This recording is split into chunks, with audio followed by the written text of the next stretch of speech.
যেদিন থেকে আমি জানতে পেরেছি আমার রিজিক আমি ছাড়া অন্য কেউ ভোগ করতে পারবে না, সেদিন থেকে আমার হৃদয়ে এক অদ্ভুত প্রশান্তি তৈরি হয়েছে। আলহামদুলিল্লাহ।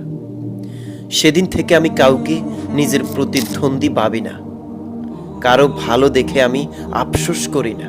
রিয়েলি অনেস্টলি স্পিকিং, জীবনে যা যা পাইনি তার কোনোটাই আমার রিজিকে ছিল না বিশ্বাস করেছি, এবং সেজন্য আফসোস হয়নি আর কোনো দিন। আমি একটা শান্তির দীর্ঘশ্বাস ছেড়ে সব কিছু আল্লাহর হাতে ছেড়ে দিয়েছি।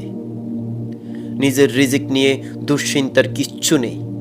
আমার বা আপনার ভাগের টুকু কেউ নিতে পারবে না, এই অধিকার আল্লাহ তাআলা কাউকে দেননি।